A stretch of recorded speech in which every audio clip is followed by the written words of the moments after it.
That was a pretty incredible second half. Kind of just enjoyed your emotions after to bounce back the way you guys did, and that double-digit lead was gone like that. Start the second half. How did you guys recover from that and come back?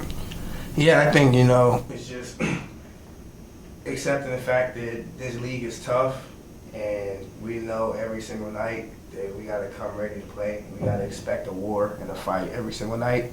And this game's a game of runs. We made our runs in the first half. They came out the second half gunning. Got up 6. We just knew we had to keep our composure, just stay with it. We knew there was a lot of time left in the game, and we just knew if we stayed together, stayed locked in, and just stayed committed to the grind and the process, we knew we would take ourselves versus anybody, and that's what we did. And it ended up being able to change for us late. I think we did a good job of staying together through the adverse moments, tight huddles, and just staying together and being able to get the job done. Clay, down the stretch there, Dotson kind of went off with them in the second half, but down the stretch, it seemed like they weren't getting really second chance points. It seemed like different guys were being motioned different ways. And you came down with some critical rebounds there down the stretch. Was that a big key to kind of sealing that win, to cool him off a little bit, especially on glass? Yeah, for sure. Dotson got cooked in the second half, but it was very important for us to let him only get one shot, and that's something we've struggled with all year is rebounding, and we really like to harp on that. Something we really try to put focus into. And that was a big reason why we won, was we limited their second chance points. Jordan, Alex hit that three-pointer to start the second half, and then it just seemed like there was three, and they caught back up. Was it a kind of a goal to kind of get back into the like an equal amount of shots and get to the rim? He's ended up shooting 19 free throws second half. And obviously, some of those had to foul down the stretch. But was that kind of the coach tell you guys that after that start of the second half? Yeah, he did. We came out the second half, and I think we got to the media, and our first 7 shots out the second half were all threes. And we just knew we needed to get back into moving the ball side to side, get some penetration, get some cutting. The things that we do on a daily basis. We found ourselves just a tad bit uncharacteristic to start the half. Nothing major, something that evidently we could fix. But coach just settled us down and said, look, man, like we got to really dial in on our shot selection here. We're taking a couple quick threes. Just got to get the ball moving side to side, make them guard multiple actions and force closeouts. And I think we did a better job of that. And then we were able to get downhill and drive some and get to the line and drive and kick and make plays for others. Yeah. Clay, obviously on Saturday you had an unusual amount of turnovers, not as many assists as you guys like. Mm-hmm. Tonight you get 16 assists and 7 turnovers. That's essentially for him in basketball. You get 6 guys in double figures. Mm-hmm. That's just a fun way to play, right? When you get 6 in double figures. Yeah, absolutely. When everyone's eating, that's the most fun. That's how runs get started too. It's not just one guy. It's tonight it's 6 dudes scoring. Us playing together, that's our identity. We like to play together, move the ball, get everyone involved. Jordan, obviously, they're all kind of big, but it's kind of funny you had ETSU and UNCG, and Western became a big game just based on how they started the season. Now you go to Wofford on Friday, and that's ESPNU, Wofford. I mean, it's just, I guess you can't look ahead because everything's big. Just talk about playing Wofford on Friday. Absolutely, yeah, you're absolutely right. This league is way too good to be trying to look ahead. So we knew we had to do whatever we could to handle the night first before we put any focus into Wofford on Friday. But now that we got the win, we can shift our focus the next 48 hours, and it's going to be awesome. It's a primetime rivalry game. They're always good games. On ESPNU, it can't get much better. And I know for a fact my guys will be excited as ever to go up to Spartanburg and compete with a really good team and really good coaches and really good players. And it's going to be a battle, another one. Like, they're a really good team. They know how to win. And we're going to have to go up there and expect a real battle and a real fight. and we just got to be able to stay together for 40 and just do what we do. And it's going to be a great one. It's going to be exciting. It's going to be fun when that game. Those games are always fun, and I know we're looking forward to it. One more question about tonight. I should have already asked you, but I know you guarded Halverson a lot of the night, but I know it's kind of a team effort against Faulkner from him. I think third lead scorer in the league from him. You know, he does so many things well. He had like 6 points and 6 rebounds, or 6 assists and 6 rebounds the first half, only 2 points. He finished for Kelby, he had a late 3 to get 12. But was he kind of the key guy that you, I mean, they got a lot of weapons, but was he kind of a key guy that you guys want to focus on? He still got his assists. He didn't get a rebound in the second half. I thought that was kind of a big thing. Yeah, absolutely. I mean, he's a heck of a point guard, and he really ignites them. He's kind of the head of their mission. They go as he goes, and he's really talented. So we knew we were gonna have to be locked into the game plan on him and guard him as a unit, all 5 on the court. It can't be, when you play really good players, it's never a solo one-on-one mission defensively. All 5 got to lock in. Really, all 14. Everybody on the bench as well has to know the game plan and be ready. And Alex did a great job. Alex was fighting all night defensively. Alex did a really good job on him. And I feel like we did a good job. We let him get our hip a couple times to get downhill and was able to get a couple of dumb downs to the bigs. But I think for the most part, I mean, we did pretty well on him. You know, holding him to 12 and 4 for 13 from the field. I mean, it's a collective effort right there. He's really good. So when you play good players, you got to be disciplined. You got to be locked into the game plan. It's a task, and I think we did a pretty solid job of that on him tonight.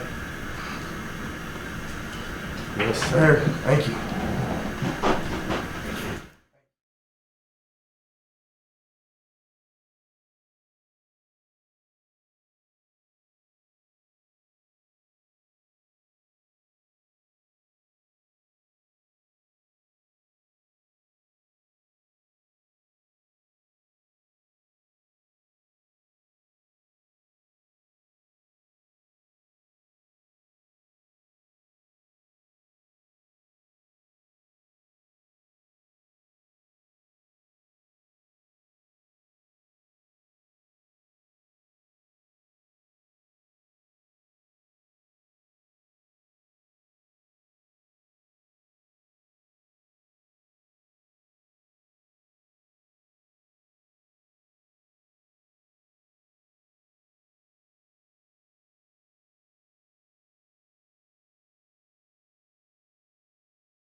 Well, if you were in Timmons Arena tonight as a fan, as a spectator, that had to be fun.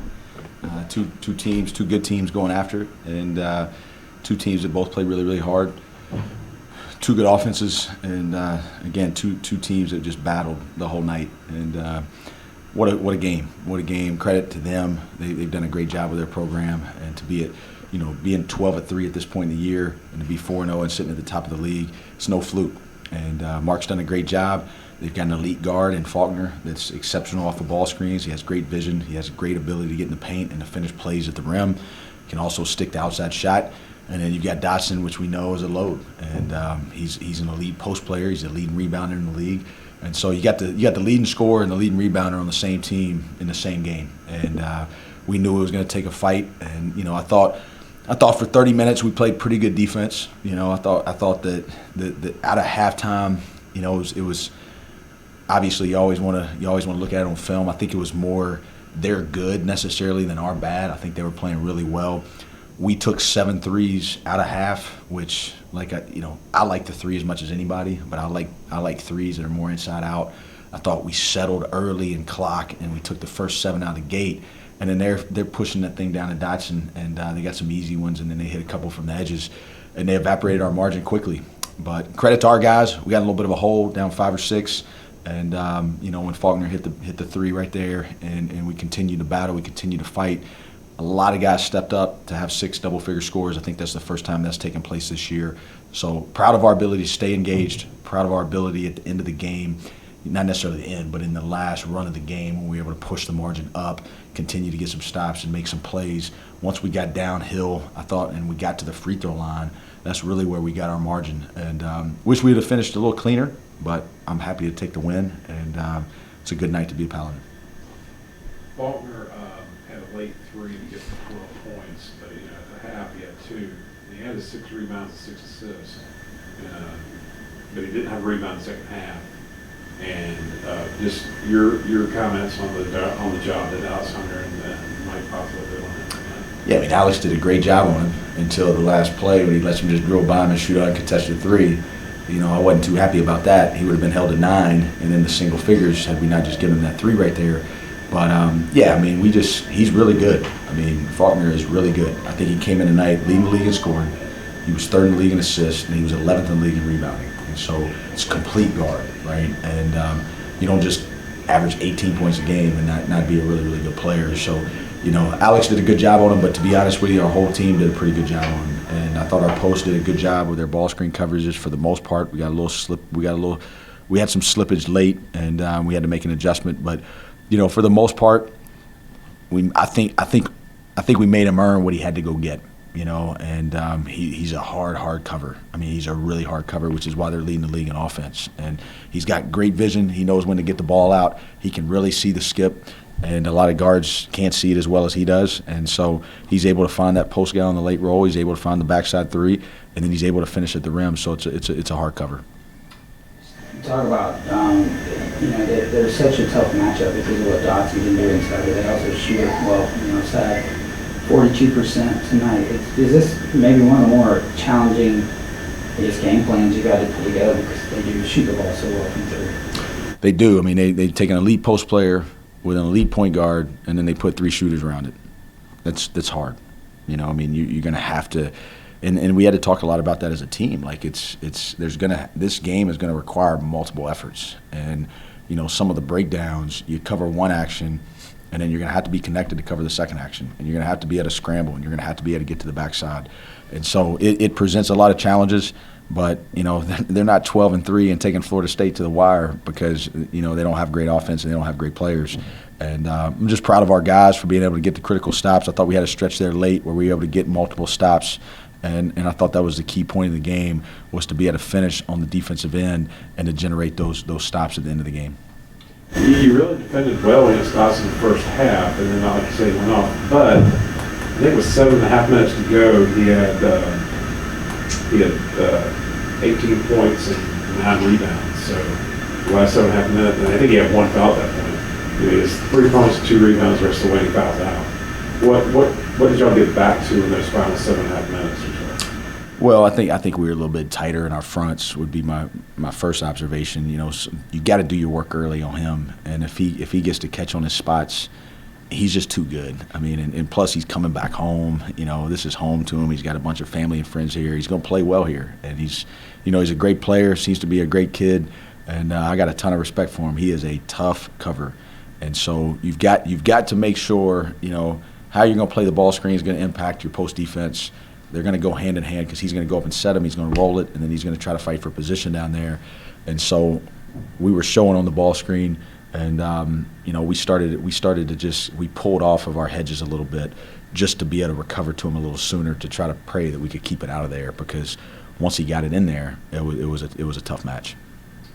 I was say, man, I thought coming down the stretch, Noah Curley, there was a point there down the stretch where he had 6 straight points, a couple of layups. One, he had like a mismatch, and you recognize it immediately. Just talk about his play, his maturity, and just in a big game like that, how reliable he was. Yeah, I thought he got flow in there for a second, and you saw what Noah can do. And he got a little frustrated with himself early in the game, And, we had a conversation over there on the bench that it's a long game, and we're going to need you to get this done, and you've got to stay engaged. And, they were being physical with him, which is smart, but he can handle all that, and he's done it. He's done it at Auburn, scoring 21. He's had, he just had 27 in the Greensboro game. And I just told him to relax, slow down a little bit. They're going to come raid your ball. They're going to try to send multiple defenders at you. And just be patient, be patient, get to your spot.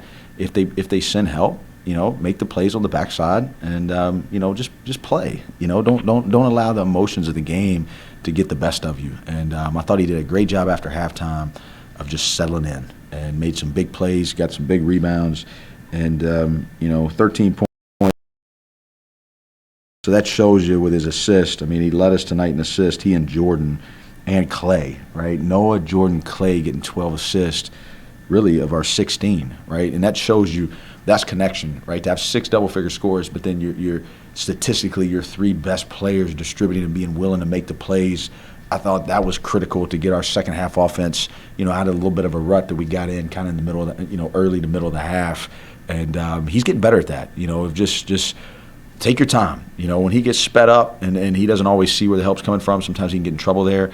But he's starting to really pick up where the help's coming from, and he's playing a little bit stronger with the ball, and he's throwing some strikes on the backside. And the more he improves in that, it's going to make him even a tougher match. Obviously, 6 double-figure scores, talk about all the time how connected and team-wise this is. And we said that different people can bring different things to the table. It seems like Jalen Slausson's adrenaline shots he gives his team are bigger than most. I mean, whether it's a dunk or a block or whatever, it just seems like he energizes his team on another level. Yeah, I mean, Jalen's a competitor. I mean, he loves the lights, and you run into players every now and then that are like that some players, they're better in practice sometimes than they are in games. Sometimes you got guys that it's practice and it's games.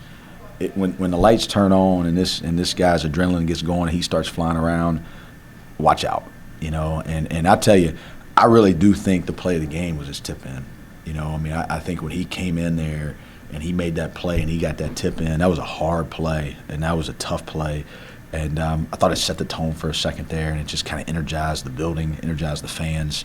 And those are the things that he can do. And then he's really developing his outside shot, which is a hard cover. And then he gets fouled on the 3, and he goes up there and he sticks all 3 of them, right?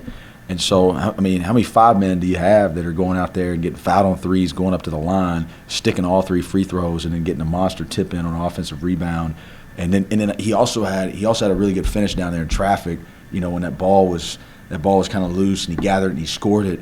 And that's where we've been working with him a lot, of just playing with balance down there and getting the ball on the backboard quick. And, man, he's only a sophomore. He continues to get better. And I love his fight. I mean, he scrapped and clawed with everything he had tonight. And we continue to see where he can be, 3 months, 6 months, 9 months, 12 months. I still don't think he's scratched the surface, right? And I think he's going to continue to develop into just a fantastic player. One thing I remember as you were answering that was, I think Faulkner had driven in for a layup on the play before, and then Alex was guarding him really hard. He missed the layup, and Slauson had the rebound with about 1:10 left. Yeah, that kind of was a sealer. Yeah, big board. He's vertical. He's vertical, and he can go up there and he can get those. And 12 points, 8 rebounds, 2 assists, no turnovers, 2 blocks, 1 steal. I mean, to me, that just shows that you're impacting winning. And then there's no stat on here for the amount of size he's given up in his post defense. And if I told him when I was recruiting him 2 years ago that he was going to have to guard a 6'6" monster down there, this absolute beast in the post, he probably doesn't come here. But you know what? He accepts the challenge, and he fights, and he battles, and what's happened is like now he embraces it. He embraces it. And so all the people that he's had to guard throughout the year, you look at what he's had to do versus some of these bigger players and the size he's given up, that just shows his fight. And he's going to continue to get stronger, he's going to continue to get bigger, and he's only going to continue to get better. One of the stats that sticks out to me tonight is the points off turnovers, and just looking back, I know it's different defensively facing the NCG and Western Carolina, but we had 17 other ranked and trimmed that to 7 tonight. Alex Hunter, there was a lot of turnover. Just talk about his performance and really just the way the team took care of the basketball. Yeah, I mean, I had no doubt that we were going to recover from that, and I wasn't worried about Alex. Alex was going to be just fine. Alex is a warrior, and Coach Groh and the guards did a ton of ball security drills on Monday, and that's something we've got to continue to do, and we've got to play strong with the ball. You can't give the ball to the other team. Those are possessions you can't get back, and obviously when you aid an offense and you give them those extra possessions, it's like Saturday night they got 14 more shots than we did. Right, and so when you're playing a game and you're trying to win and you're playing against a great team, you can't have the shot attempts that tilted. And tonight they shoot 2 more shots than we do. Now a little bit of that is skewed because we shot 25 free throws and they shot 8, and so a lot of those possessions, we're finishing with fouls. That wasn't the case on Saturday though, right? And so look, we gotta continue to grow. We're not a finished product, and we're in a good spot. We're 5-1. We're 15-4, and and nobody's satisfied. Nobody feels that we've hit our peak or hit our stride. I think there's things that we saw on Saturday. I think there's things that we saw tonight that we can continue to get better at. Unfortunately, we don't have time to focus on that. Right? We've got to install a game plan tomorrow, and we got to go down. We got to go to Spartanburg on Friday night, and we got to play quickly on a quick turnaround. But this team still has growth spots. And we got 1 senior. We've got tonight we played 3 sophomores and 1 freshman, and there's a lot of growth here. So we've got to stay hungry. We've got to stay gritty, and at no point until this thing is over can we get satisfied. And that's what I like about this group. Practice on Monday was phenomenal. All right, practice on Monday was fantastic, and that was after a lengthy film session. To go on the court with the energy that they went on the court with. It was just a great response. And as a winner, as a basketball player, as a person in life, right, you're going to lose some games. You're going to lose some fights. And the only thing you really control is your response, and I thought these guys responded the right way. You just alluded to it, but Friday night on ESPNU, they showed us to see what we all know is a great rivalry. It's become a great rivalry in the last few years. Talk about the chance for your kids. Yeah, I mean, I think that, national TV is something that we've all been able to experience a ton around here, and I think it's another opportunity to showcase our brand, and it's a credit to the league that now we're starting to get some national attention and hopefully can continue to pick up more of these national TV games. We're just fortunate to be a part of it, and, it's going to be all these games, sitting on press row doing radio, and they're telling me, well, this was tied at halftime, or these guys were up 1, or this was close, or this is a score. If you're a SoCon basketball fan, okay, you're going to have a ton of fun all year. And you can sit here and argue, like, is the league better? Is the league the same? I don't know, okay? But I know this. It's more balanced, right? It's more balanced. Last year you had the top 4, and then you kind of had the rest of the league, right? Whereas this year, like, it's going to be a fight every single night. You're gonna have to scrap and claw every single one of these games. And so as a fan, you're going to be entertained. And I think that's the fun of this. And, Friday night's going to be a battle. It's going to be another great game. And those guys have won for a while. They've got a great culture over there. They're used to winning. And they do a lot of good things. And both teams are familiar with each other. It's going to be a heck of a game to be at. If you don't have your tickets, there's probably not many more left. But I would advise you get a few. And then, we get on national TV. So that's going to be fun. But we've got to treat this like the next game. And I think that's important that we make sure that our mentality is right, that this is game 20. And we got to go with the right mentality. We got to go play to our standard, and we can't worry about the externals. We just got to focus on the job at hand. And I trust that our guys will be ready to do that.